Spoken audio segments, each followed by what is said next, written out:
बाडा boom. बाडा नहीं, बाबा, India का सबसे वर्सेटाइल वर्ड। ये हमें ऑनलाइन भी मिलेंगे, ऑफलाइन भी, घर में भी, बाहर भी और पेट के अंदर भी। क्या आपने कभी सोचा है कि ये बाबा शब्द कहाँ से आया? बाबा शब्द ओरिजिनली पर्शियन लैंग्वेज से आया है, जहाँ इसका मतलब है फादर, लेकिन इंडिया ने इसे अडॉप्ट किया और थोड़ा सा एडजस्ट किया, जो करने में हम एक्सपर्ट्स हैं। अब ये एक यूनिवर्सल वर्ड बन गया है। कोई भी हो, बच्चा, देवता, फ्रॉडस्टर या आपके पापा, सब बाबा हो सकते हैं। सबसे पहले आते हैं साधु बाबा। कईयों का मानना है कि ये होते हैं असली वाले, जिन्होंने सब कुछ छोड़ दिया, इंक्लूडिंग सोप एंड शैम्पू, कपड़े सैफरॉन जैसे, जुबा पे शांति, और दिखते ऐसे हैं जैसे सीधे अमर चित्र कथा कॉमिक्स के पन्नों से निकल के आए। ये लोग या तो हिमालय में रहते हैं या फिर व्हाट्सएप डीपी में। बाय द वे, जो जेन्युइन बाबाज है वो इंस्टाग्राम रील्स नहीं बनाते, नेटवर्क भी तो नहीं मिलता वहाँ, और इनकी कंटेंट एनलाइटनमेंट। सोचने वाली बात, ये साधु बाबाज कभी जिम नहीं जाते, फिर भी इनकी स्किन इतनी टोन्ड कैसे? योगा, मैजिक और जस्ट प्योर जीन्स।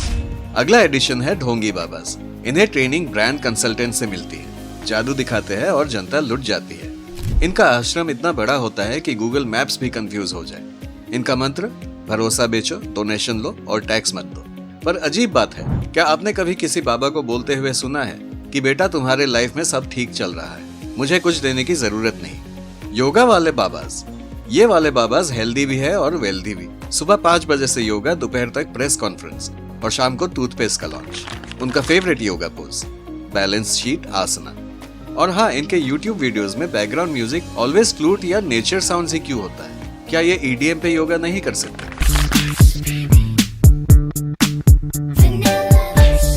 पीर बाबा, ये वो बाबाज है जिनके पास लोग मन्नतों के साथ जाते हैं और वापस आते हैं अगरबत्ती की ऐश या तावीज लेके। कई लोग मानते हैं कि पीर बाबा के दरगाह में जाकर जो मन्नत मांगी जाए वो पूरी होती है, क्योंकि पीर बाबा खुदा से सिफारिश करते हैं हमारी दुआएं कबूल करने के लिए। पर अगर हम डायरेक्ट ही खुदा से कुछ मांगे तो क्या वो गलत होगा?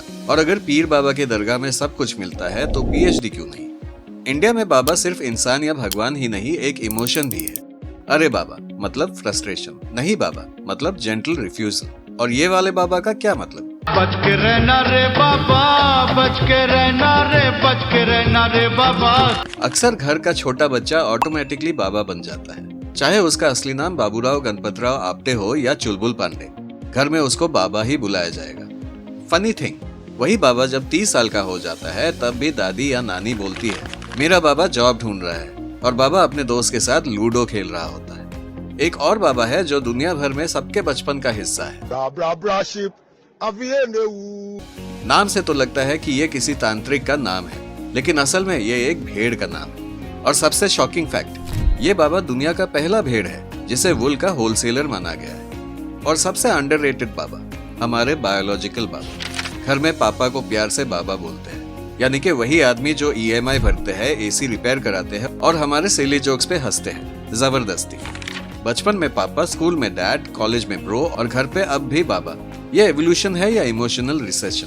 इंडिया में जो भी प्रोडक्ट का नाम बाबा रख दो बिक जाएगा। कुछ टॉप बाबा ब्रांड्स है, बाबा इलायची, बाबा आटा, बाबा रोल। ये सभी बाबाज आपके पेट में जाते हैं। पर सवाल यह है कि बाबा ही क्यों, मम्मा क्यों नहीं? तो आखिर असलियत में बाबा क्या है? एक स्पिरिचुअल गाइड, एक स्कैमर, एक टॉडलर, एक टूथपेस्ट ब्रांड, या सब कुछ एक साथ? इंडिया में बाबा एक यूनिवर्सल कांस्टेंट है। बाय द वे, इस चैनल के वीडियोस को कॉन्स्टेंटली पब्लिश करने के लिए आपके लाइक्स एंड कमेंट्स की जरूरत है, जिससे हम आगे भी ऐसे एंगेजिंग कंटेंट पेश कर पाए। अगर वीडियो एंटरटेनिंग लगा हो तो शेयर और सब्सक्राइब जरूर कीजिए और चैनल के अन्य वीडियोस पे भी नजर डालें। आप देख रहे थे ब्रेड एंड बेटर, जहां सोच मिलती है स्वैग से। जल्द ही मिलेंगे एक और सोच के साथ। अब बाबा तो समझ में आ गया, पर ये बाबू क्या है? बाबूजी धीरे चलना।